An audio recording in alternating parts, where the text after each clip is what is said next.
고린도전서 11장 1절입니다. 내가 그리스도를 따르는 자가 된 것 같이 너희도 나를 따르는 자들이 되라. 11장 1절 말씀은 앞에 1장부터 지금까지 한 말의 요약절로 생각하시면 되겠습니다. 바울이 결론을 맺습니다. 결론은 나처럼 살라 이렇게 말하는 것과 동일합니다. 성경에서는 바울을 롤 모델로 우리에게 제시를 해줍니다. 고린도전서 4장 16절 그리고 이 고린도전서 11장 1절 빌립보서 3장 17절 말씀을 통해 사도 바울을 본받으라 우리에게 말씀을 하십니다. 사도 바울처럼 살라고 성경은 말씀을 합니다. 요즘 현재 교회에서는 자기 개발, 심리 상담, 또 무슨 기복 신앙, 또 교회의 영광, 교회를 자랑하는 것, 또 자기 자랑하기에 바쁜 본질을 벗어나 버린 경우가 많습니다. 성경에서 본질은 예수님입니다. 하나님의 영광을 위해 살아야 되는데 초점이 바뀌었을 때 필연적으로 타락의 결과를 맺을 수밖에 없습니다. 그래서 지금 사도 바울이 나를 따르는 자, 나를 따르라 이렇게 명령을 내리는데, 그러면 사도 바울은 어떤 삶을 살았기에 성경에서 사도 바울처럼 우리에게 신앙생활을 하라고 명령을 내릴까요? 지금 이제 고린도전서 1장부터 한번 앞에까지 어떻게 말을 했는가 지금까지 배운 것을 요약 정리해 보겠습니다. 고린도전서 1장 8절 9절에 그분께서 또한 너희를 끝까지 견고하게 하사 우리 주 예수 그리스도의 날에 너희가 책망받을 것이 없게 하시리라. 너희를 부르사 자신의 아들 예수 그리스도 우리 주와 교제하게 하시는 하나님은 신실하시도다. 우연히 예수님 믿는 사람은 한 명도 없습니다. 하나님께서 우리를 택하신 것은 신실하신 하나님의 은혜입니다. 또 여기 성도분들이 나와서 목사와 성도들 또 성도들 간의 교제를 나누는 것은 우리 주 예수 그리스도의 은혜가 없이는 불가능한 일입니다. 아무리 우리 눈에 보기에 저 정도가 신자일까, 저 정도가 신앙생활 할까 이렇게 낮게 보이고 얕잡아 볼 수 있는데 성경에서는 우리 바울을 통해 그렇게 말하지 않습니다. 아무리 연약하고 아무리 우리 눈에 마음에 안 들더라도 하나님께서 그를 부르사 교회의 일원이 되게 하시고 성도들 중에 일부가 되게 하여 교제하게 하시는 우리 하나님은 신실하시다. 그래서 바울은 그 누구를 정죄하지 않습니다. 그 누구를 무시하지 않습니다. 그 이유가 결론은 그 사람을 위해 예수님께서 죽으셨다. 이 말씀은 두 번이나 언급을 합니다. 고린도전서 8장 그러면 내 지시로 말미암아 그 약한 형제가 멸망하리니 그를 위해 그리스도께서 죽으셨느니라. 또 로마서 14장 15절에도 그를 위해 그리스도께서 죽으셨다. 나만을 위해 죽으신 분이 아니십니다. 내 구원만을 위해 예수님께서 죽으신 분이 아니십니다. 바로 내 형제를 위해 믿는 자를 위해 예수님께서 죽으셨습니다. 나를 위해 예수님께서 치르신 그 고통, 그 값을 생각한다면, 저 사람을 위해 동일하게 값을 치르신 예수님을 생각한다면 그 형제를 얼마나 귀하게 여겨야 할까요? 성도들 간에 고린도 성도들은 서로 간에 난리였습니다. 자기 잘난 맛에 자화자찬하였습니다. 내가 더 성경 지식이 많다. 내가 더 믿음 생활 잘한다. 내가 더 복받았다. 내가 은사면에서 뛰어나다. 이렇게 자기 자랑하기 바빴습니다. 이런 성도들에게 이렇게 말합니다. 고린도전서 2장 1절 2절에 형제들아 내가 너희에게 나아가 하나님의 증언을 너희에게 밝히 말할 때 말이나 지혜에 뛰어난 것을 가지고 나아가지 아니하였나니 나는 너희 가운데서 예수 그리스도 그 십자가에 못 박히신 그분 외에는 아무것도 알지 아니하기로 작정하였다.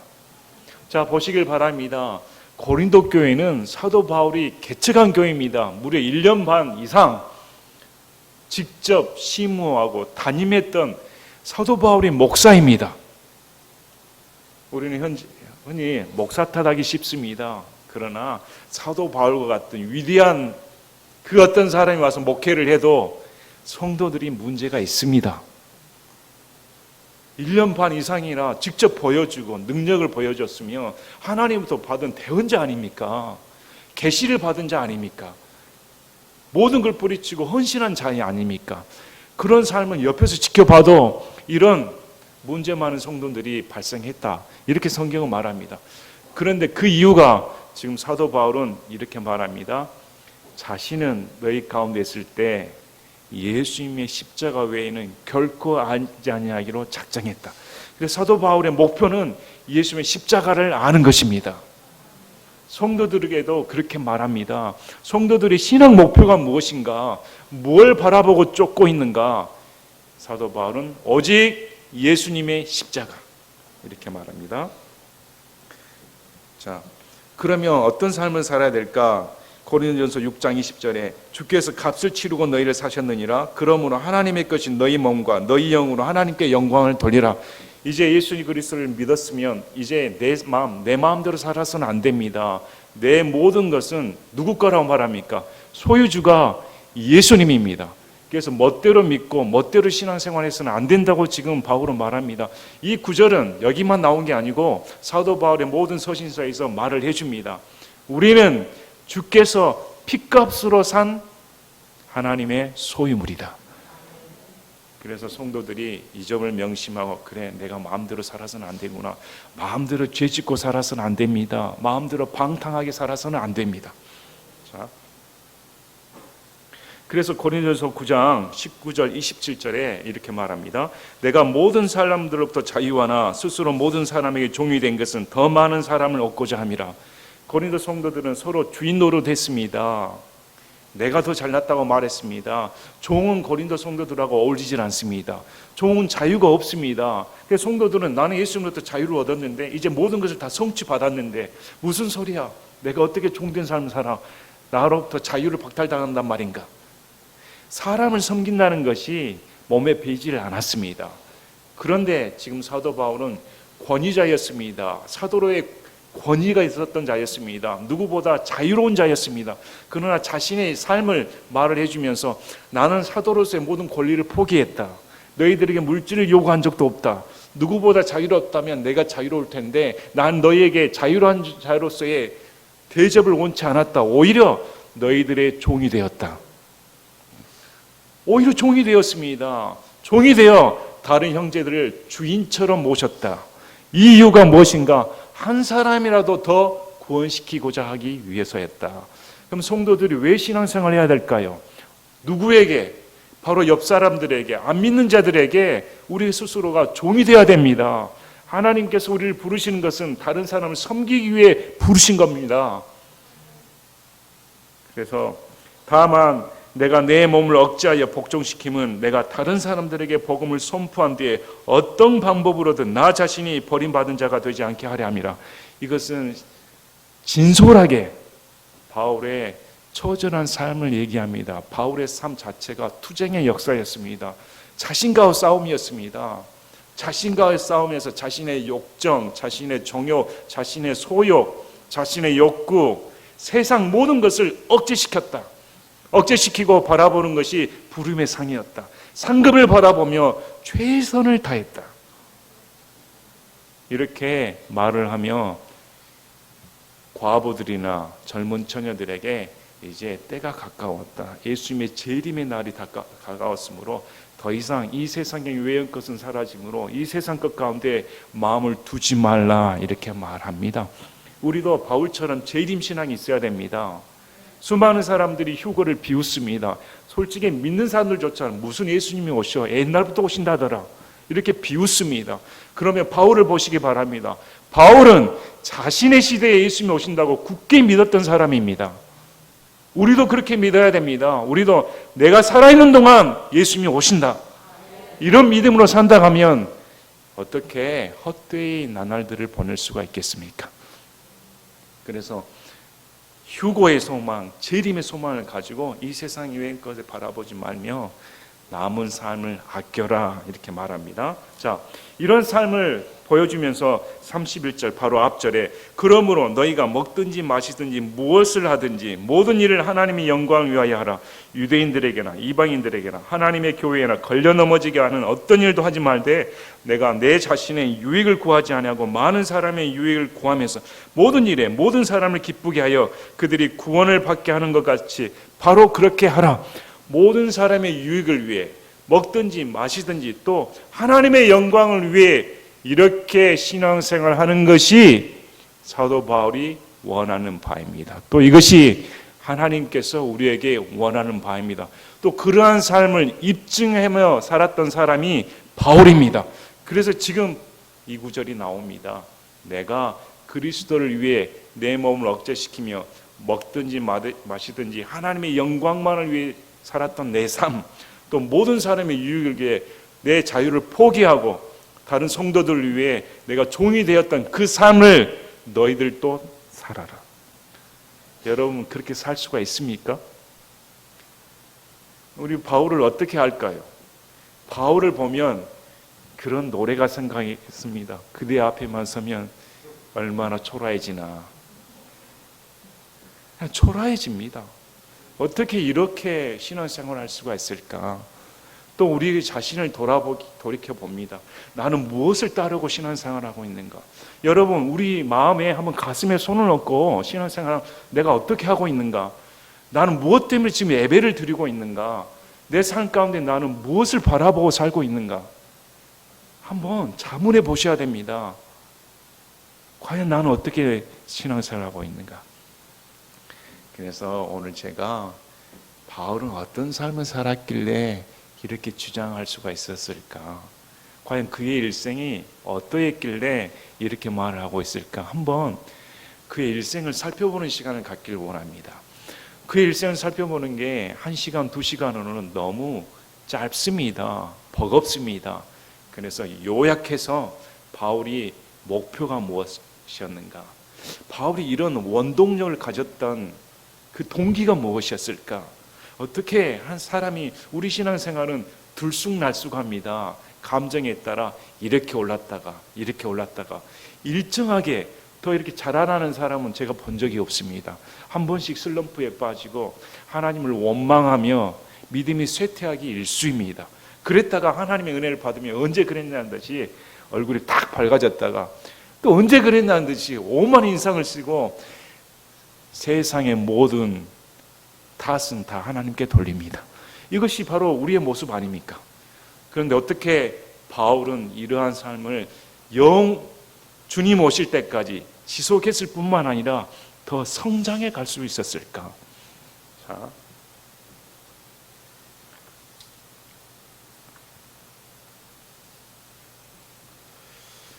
사도행전 9장은 사도행전 역사의 획을 긋는 사건입니다.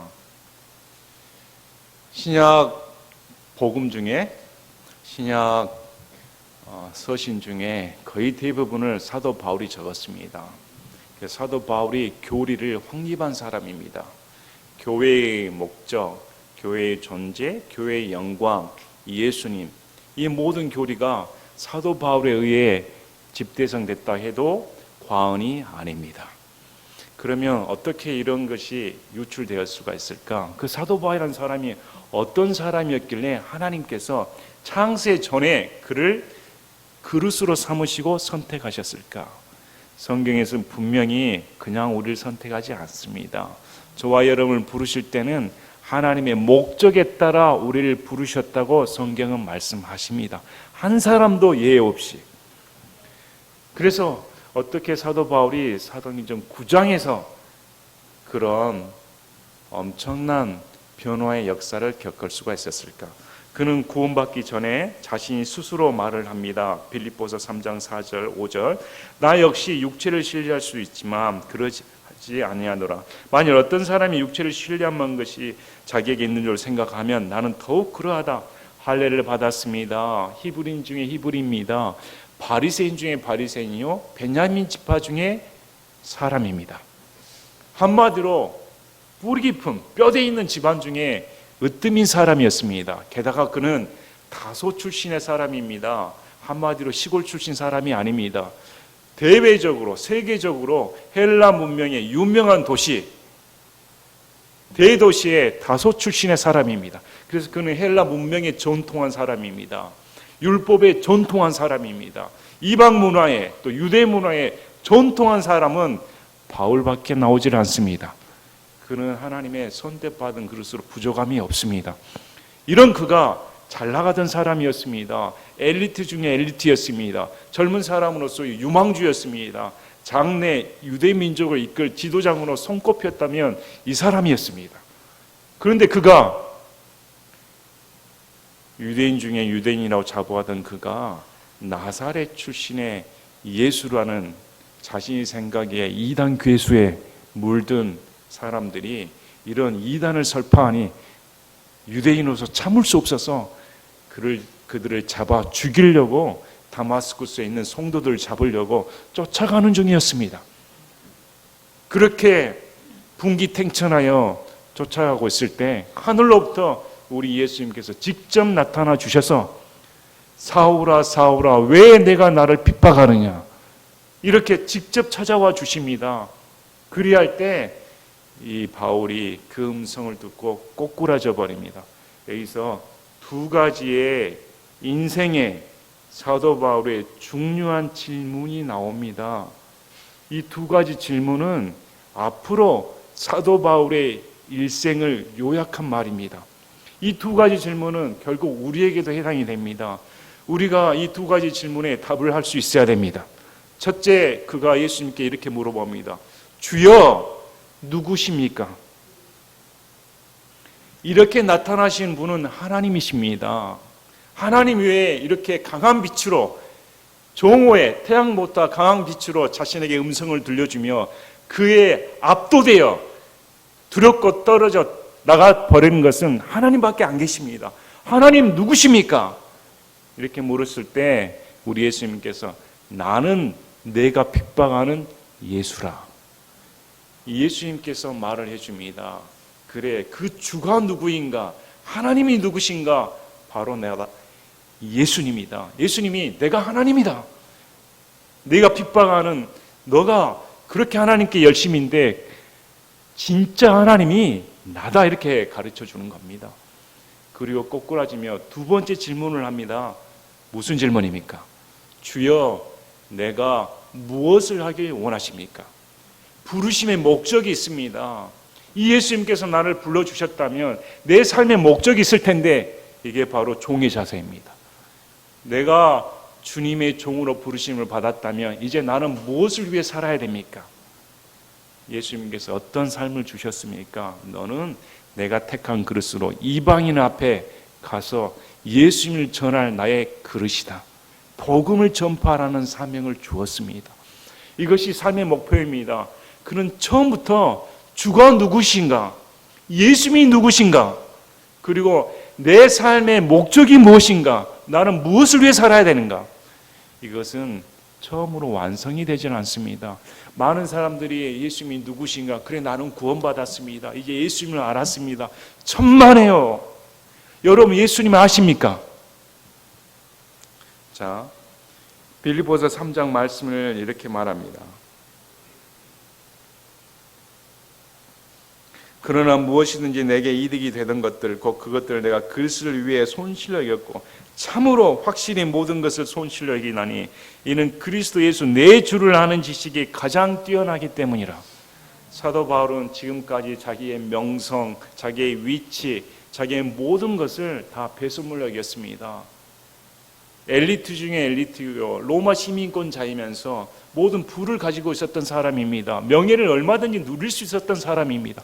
그런데 자기 동족들로부터 배신을 당하고 핍박을 받고 목숨의 위협을 받으며 그렇게 엄청난 고난의 삶을 삶에도 불구하고 그가 말하는 것이 내 주 예수님을 아는 지식이 가장 고상하다. 거기에 인생을 걸었다 이렇게 말합니다.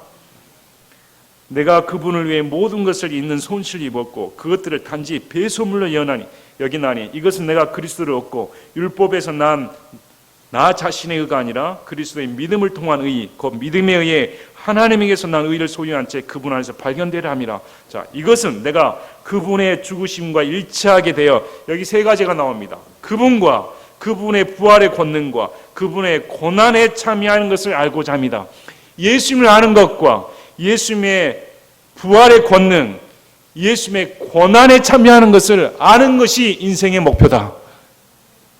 여기에 지금 뭐라고 말합니까? 예수님을 더 잘 알고 싶습니다.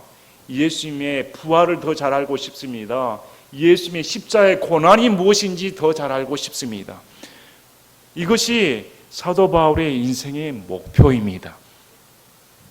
그리고 어찌하든지 내가 죽은 자들의 부활에 도달하려 함이라. 그래서 사도 바울은 예수님을 만난 순간 자신의 모든 의가 깨어져 버렸습니다. 왜 예수님께서 십자가에 못 박히셨을까? 자신이 이단시하던 어떻게 목수 출신 한낱 인간이 하나님일 수가 있단 말인가? 이게 상상이나 되는 일입니까? 하나님은 저 위에 높으신 분이신데 어떻게 그분이 인간이 되어 십자가에 못 박히시며 조롱당하신 그분이 내가 핍박했던 예수란 말인가? 어떻게 이런 일이 있을 수가 있단 말인가? 자신의 모든 신앙관이 그때 정립이 됩니다. 왜 예수님께서 죽으셨을까? 왜 나를 부르셨을까? 이게 무슨 우리에게, 인류에게 은혜를 가져다 주는 일이란 말인가? 그래서요, 우리 두 가지 질문에게 우리 인생도, 여러분 예수님 만나셨습니까? 여러분 정말 이 두 가지 질문에 대답할 수 있습니까? 그래요, 주님은 내가 믿을 예수님입니다. 그리고 이제 내 인생은 하나님의 영광을 위해 복음을 증거하는 그런 삶을 살겠습니다. 여러분 이렇게 답할 수가 있습니까? 여기에 사도 바울이 이 말을 통해 자신의 인생에 대해 이제 이렇게 말합니다. 자, 로마서 1장부터 보겠습니다.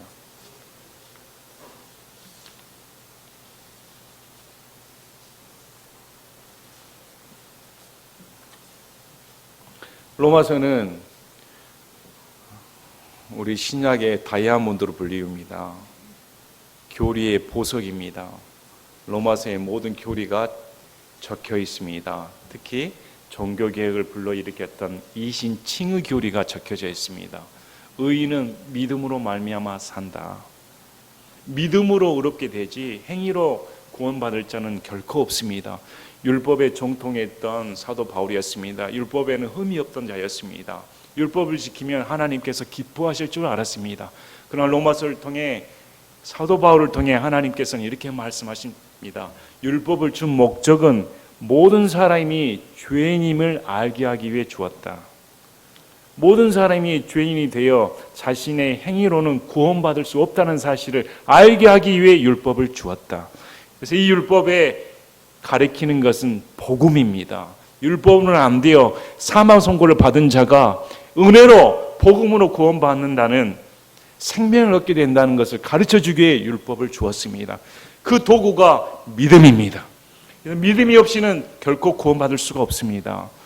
그래서 우리가 구원받기 위해서는 예수님을 믿어야 됩니다. 그리고 그 믿음은 복음을 들음으로써 온다고 성경은 말합니다. 그래서 자꾸 복음을 들어야 됩니다. 자꾸 예수님 얘기를 들어야 됩니다. 자꾸 예수님을 생각하셔야 됩니다. 그럴 때 내 믿음이 성장합니다. 그래서 로마서 1장 1절에 예수 그리스도의 종 바울은 사도로 부르심을 받아 하나님의 복음을 위해 구별되었다. 사도행전 9장 사건을 통해 분명하게 말합니다. 내가 하나님의 복음을 위해 구별되었다. 그러면 사도 바울이 전한 복음의 내용은 무엇일까요? 무슨 복음을 전했을까요? 고린도전서 15장 1절에서 나옵니다. 고린도전서 15장 1절부터 4절까지. 또한 형제들아, 내가 너에게 선포한 복음을 너에게 밝히 알리노니 너희 역시 그 복음을 받았고 또한 그 가운데 서 있느니라. 너희가 만일 내가 너에게 선포한 것을 기억하고 헛되이 믿지 아니하였다면 역시 그 복음에 의해 구원을 받았느니라.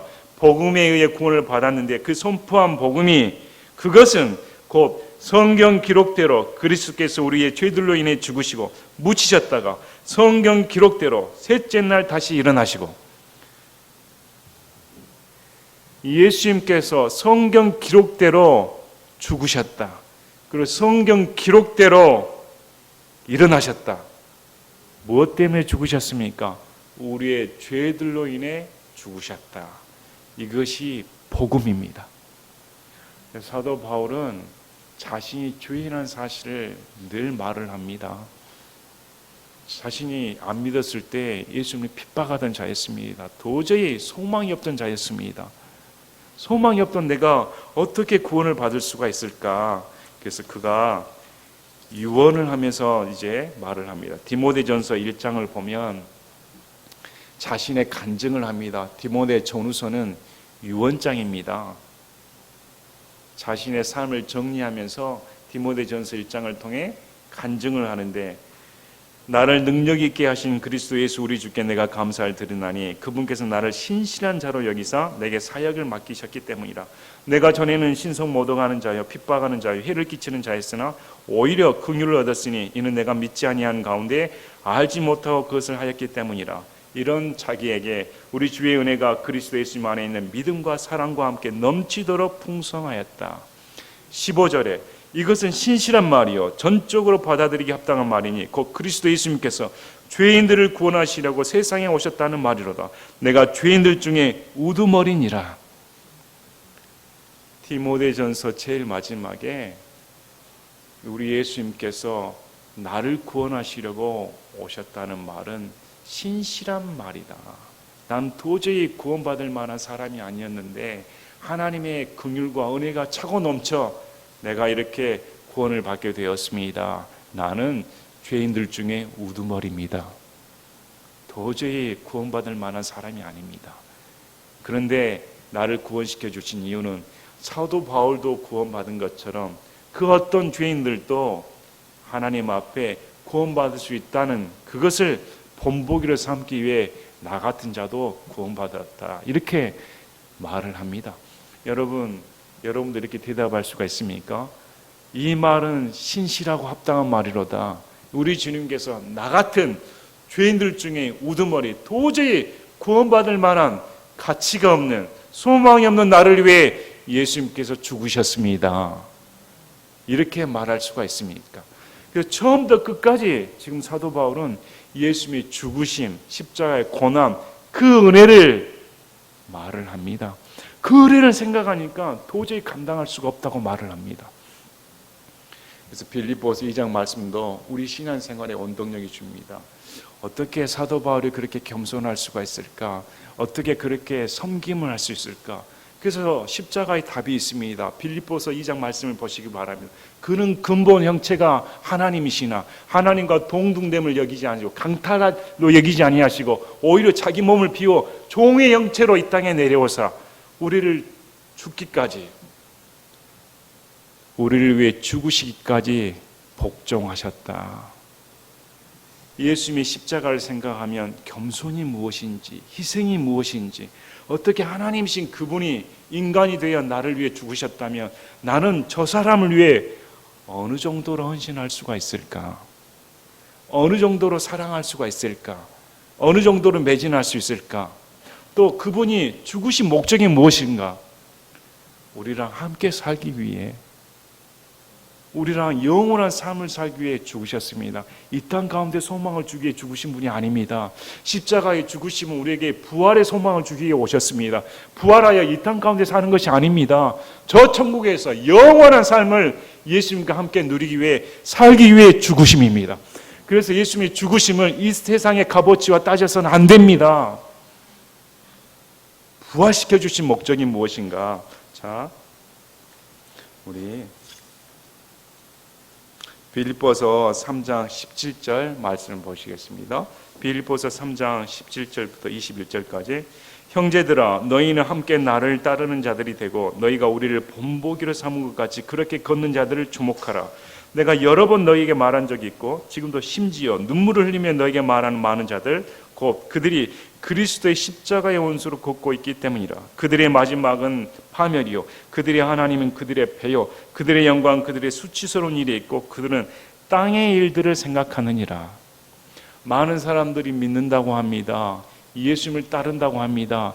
근데 사도 바울이 전한 복음은 이 땅 가운데 잘 살고 잘 먹고 잘 누리는 그런 복음을 전한 적이 없습니다. 이렇게 따르면 어떻게 말합니까? 그들이 믿는 하나님은 예수님이 아니고 교회에서 신앙생활 하는데 예수를 믿고 따른다고 하는데 기도생활 하는데 헌금하는데 그들이 믿는 하나님은 자신의 배다. 멸망받는다고 말을 합니다. 우리의 생활 방식은 하늘에 있으며 거기로부터 오실 구원자 주 예수 그리스도를 우리가 기다리고 있는데 그분께서는 참으로 모든 것을 자기에게 복종시키는 능력을 써서 그 능력대로 우리의 천한 몸을 변화시켜 자신의 영광스러운 몸과 같게 하리라. 결국 사도 바울이 제시하는 것은 우리가 신앙생활하는 것은 우리 예수님의 재림을 기다리며 그분께서 우리의 몸을 그리스도의 몸과 같이 영광스러운 몸으로 변화시키는 것이 우리의 소망입니다. 그래서 고린도전서 15장을 보면 부활장이 나오지 않습니까? 거기에 내가 너에게 한 신비를 말하노니 이것은 바울이 계시한 말입니다. 바울 외에 누가 쓴 말이 없습니다. 하나님께서 바울에게 계시를 주셔서 마지막 날에 마지막 나팔 소리가 불면 눈 깜짝할 사이에 순식간에 우리 몸이 변화되어 그리스도의 몸과 같이 완전히 변화되는 그런 놀라운 휴거, 부활의 사건이 일어난다고 바울이 계시해 줍니다. 그래서 바울이 무슨 소망을 가지고 살았습니까?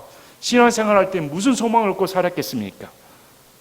바로 천국 소망, 휴거의 소망을 가지고 살았습니다. 그래서 바울은 이 소망을 가지고 살았으며 우리 신앙생활 동안 그렇게 매진해야 됩니다. 사도 바울이 상급이 무엇일까? 우리에게 부활의 소망이 있다면 이 땅 가운데 투자하지 말고 어디에 투자해야 됩니까? 앞으로 그리스도의 심판석 앞에 섰을 때 하나님께서 나를 심판하신다. 하나님 앞에 투자하는 삶을 살라고 그렇게 말을 합니다. 그래서 바울은 그 삶에 매진했습니다. 그래서 고린도후서 11장, 12장 말씀을 보시면 바울이 어떤 고난을 맞았는가? 40대에서 한 대를 감한 매를 5번 맞았다고 합니다. 태형을 맞았는데 40대를 때리면 사람이 죽는 경우가 다반사입니다.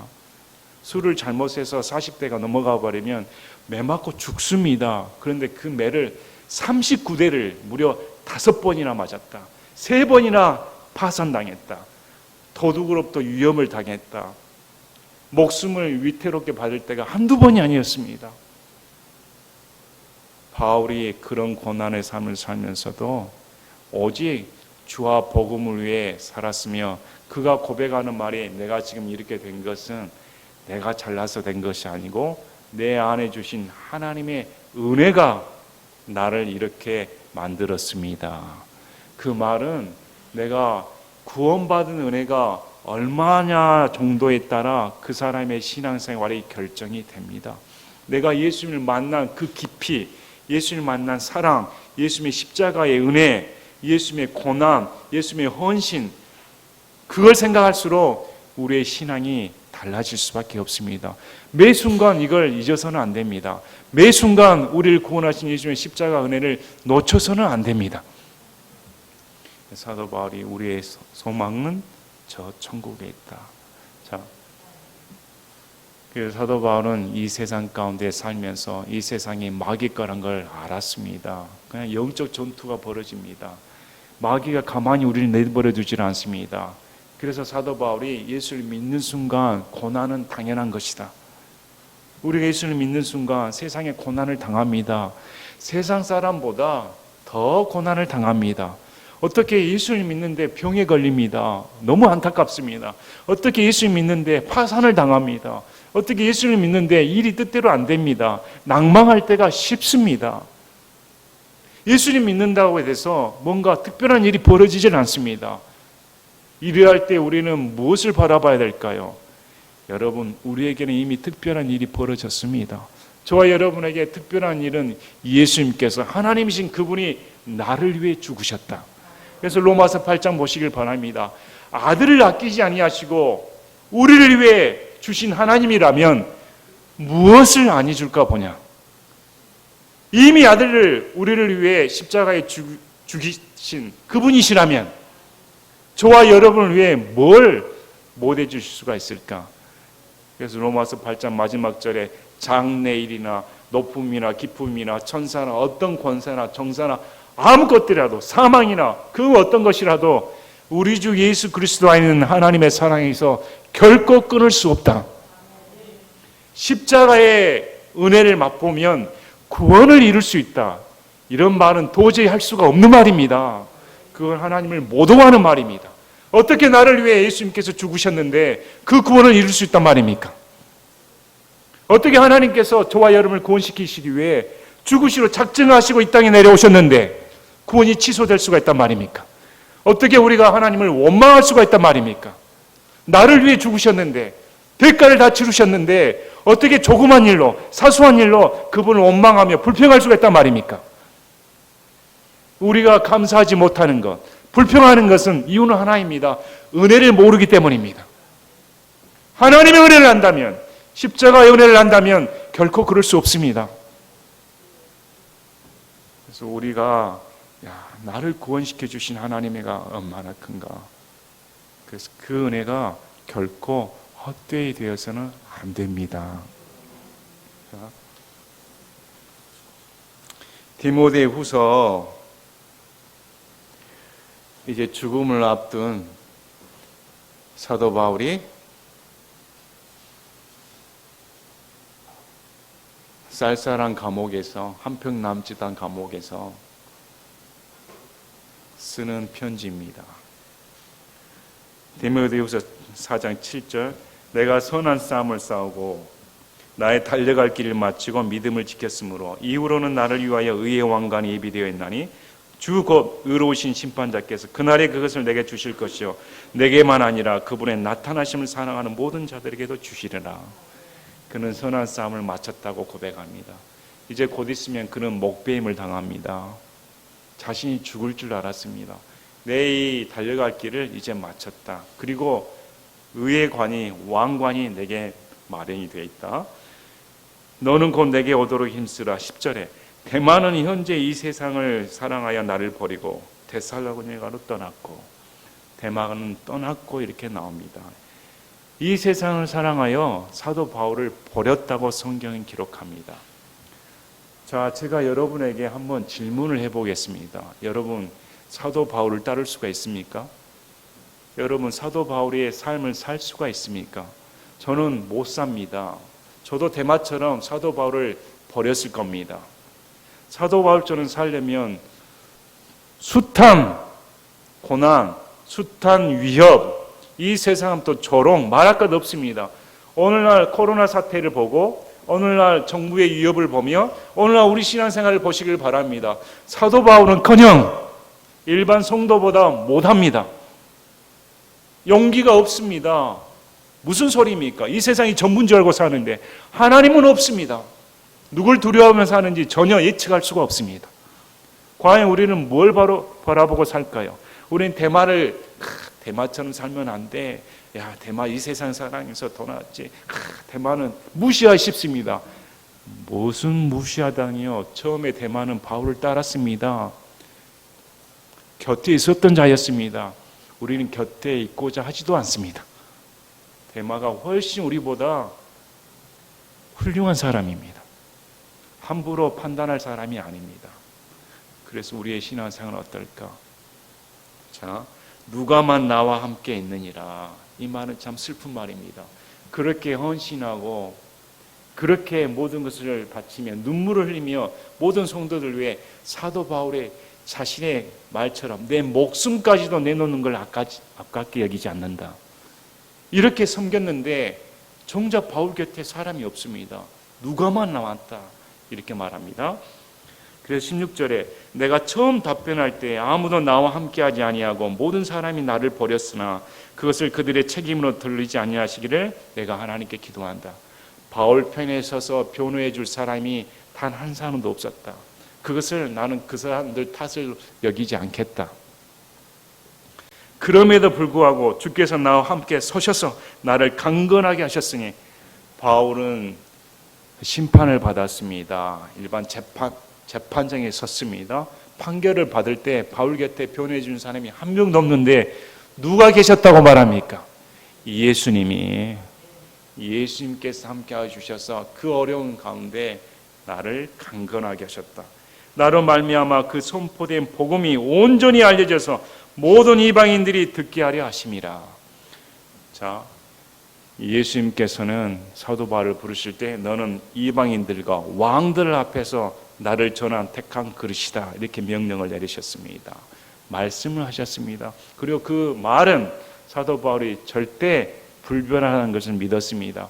그래서 예루살렘으로 돌아갈 때 대언하는 사람들이 예루살렘에 가면 이렇게 고난을 받습니다, 큰일 납니다 해도 무슨 소리입니까? 나는 주와 복음을 위해 내게 환난이 닥쳐 역경이 가도 나는 갑니다. 로마에 가면 핍박을 받습니다. 무슨 소리입니까? 나는 반드시 예수님의 말씀처럼 황제 앞에 예수님이 하나님이시다, 이렇게 복음을 전할 그 목적으로 나는 갑니다. 죽을 줄 알고 가는 겁니다. 그리고 나서 이렇게 예수님께서 복음을 전하게 해주셨습니다 하고, 내가 사자의 입에서 구출되었다. 자신을 죽이려고 했던 모든 세력에서 하나님이 구출시켜 주셨습니다. 그리고 18절에 주께서 나를 모든 악한 일에서 구출하시고 자신이 하늘 왕국에 이르기까지 나를 보존하시리니 그분께 영광이 영원토록 있기를 원하노라. 이제 천국에 갑니다. 하늘 왕국은 천국입니다. 하늘 왕국에 이르기까지 우리 예수님께서 나를 보존하셨습니다. 이렇게 삶을 마칩니다. 이런 삶을 성경에서 우리에게 제시해 줍니다. 여러분의 입맛에 맞는 삶입니까? 여러분이 원하는 신앙생활의 답입니까? 과연 사도 바울이 나를 따르라고 했을 때 우리는 그래요, 저는 따르겠습니다, 사도 바울처럼 예수님을 그렇게 믿고 싶습니다, 이렇게 쉽게 대답할 수가 있을까요? 여전히 교회에 분란이 많습니다. 여전히 교회에 서로 자랑하기 쉽습니다. 자기 자랑에 바쁩니다. 자기 배를 채우기 바쁩니다. 이 세상에서 떵떵 누르기만을 바랍니다. 이런 삶을 살고 싶지 않습니까? 그런데 사도 바울은 그렇게 살아서는 안 된다. 사도 바울이 추구하는 바, 사도 바울이 원하는 삶, 그 방식을 따르라고 말을 합니다. 한참 멀었죠. 한참 멀었습니다. 저도 이 말씀을 참 전하기가 어렵습니다. 부끄럽기도 합니다. 전 제 삶을 아니까, 우리 가족들도 제 삶을 아니까 어떻게 제가 목사가 돼서 이렇게 말을 하고 이렇게 말을 할 수가 있을까? 과연 제가 이 단상에 서서 여러분, 내가 예수님을 따르는 것처럼 여러분도 저를 본받으시기 바랍니다, 이랬다가는 다 망할 것 같습니다. 이랬다가는 다 망해요. 참 우리의 삶을 돌이켜봐야 됩니다. 우리의 삶을 돌이켜보고 참 내가 다시 신앙생활 잡아야겠다. 어떻게 그 구원의 은혜가 컸으면, 어떻게 예수님이 그의 모든 삶이 되었으면 사도 바울이 말하지 않습니까? 나는 살든지 죽든지 내 안에 지금 예수님이 사신다. 갈라디아서 6장 말씀을 통해 나는 이미 예수 그리스도와 함께 십자가에 못 박혀 죽어버렸다. 이제는 내가 사는 것이 아니고 내가 사는 것은 내 안에 그리스도께서 사신다. 나는 시체이고 진짜 내가 사는 것은 내 안에 그리스도의 생명력으로 예수님께서 사신다고 그렇게 말할 수가 있을까? 그래서 살든지 죽든지 내 안에서 예수님이 영광을 받으시길 원합니다. 이것이 사도 바울의 목표입니다. 우리가 이런 삶을 살았다면, 우리에게도 이런 소망이 있다면 얼마나 좋을까요? 우리 교회가 그랬으면 좋겠습니다. 목사님, 자꾸 그런 설교하지 마시길 바랍니다. 왜 자꾸 찔리고 부담이 되는 설교를 합니까? 그러면 성도들이 예배 나오는 것이 얼마나 껄끄럽습니까? 그래도 이번 주 설교는 좀 위로의 말씀 주시고 감정 좀 떠올리며 예배 들을 때 가벼운 마음으로, 기쁜 마음으로, 집에 갈 때 찝찝하지 아니하고 찬송하며 그렇게 나갈 수 있어야지. 저도 그러고 싶습니다. 그러면 사도 바울이 그렇게 말하지 않습니까? 내가 사람을 기쁘게 하려고 왔는가? 내가 사람의 종이 되려고 왔는가? 내가 하나님을 기쁘게 하기 위해 존재하지, 내가 하나님으로부터 명령을 받은 자이지. 사도 바울은 말세가 되면 사람들이 건전한 교리를 견디지 못한다. 귀가 간지러워 자신이 원하는 소리만 듣기 위해 자신이 원하는 선생들을 차곡차곡 쌓아두어 유튜브에서 자신이 원하는 메시지만 들으려고 방언하면 방언 따라 기도하기, 1시간 2시간 따라 기도하기, 이분처럼 방언 기도하면 하늘문이 열린다, 이런 거나 보고 있습니다. 이 사람처럼 재정을 하면 성경의 재정 방법, 이 방법대로 하면 재정이 풀립니다. 그래, 또 유튜브 듣습니다. 얼마나 가슴 아픈 일입니까? 과연 사도 바울이 그렇게 가르쳤을까? 십자가의 의미는 무엇일까? 왜 예수님께서 나를 위해 구원하러 이 땅에 오셨을까? 어떻게 나를 위해 값을 치르러 오셨을까? 우리에게는 십자가에 달린 예수님이 전부입니다. 그분 안에 사랑, 그분 안에 헌신이 전부입니다. 그분 안에 내 생명이 전부입니다. 그분 안에 내가 사는 것은 내가 아닙니다. 예수님께서 사신다. 오늘 말씀이 우리에게 도전이 되는 말씀이 되셨으면 합니다. 그래서 교회가 하나가 되고 교회 성도들이 하나가 되는 것은 사도 바울이 제시하는 답입니다. 사도 바울처럼 예수님을 따르면 교회 내 문제는 있을 수가 없습니다. 내 신앙의 문제도 있을 수가 없습니다. 그래서 사도 바울이 고백하는 것처럼 내가 비천하든지 잘 살든지 아무 문제가 되지 않습니다. 내가 역경에 빠지든지 잘 되든지 아무 문제가 되지 않습니다. 오히려 사도 바울이 내가 약한 거, 어려운 고난에, 어려운 환난에 빠졌을 때 나는 이것을 자랑하겠다. 왜? 그때 예수님이 강하게 나타나시니까. 그때 예수님의 손길이 강하니까 오히려 나는 내 약함을 자랑한다. 아멘! 그래서 오늘 말씀을 다시금 되새겨보고 사도 바울이 어떠한 삶을 살았는가 다시금 깊이 생각해보는 여러분이 되시기를 바랍니다. 제가 기도하고 마치겠습니다.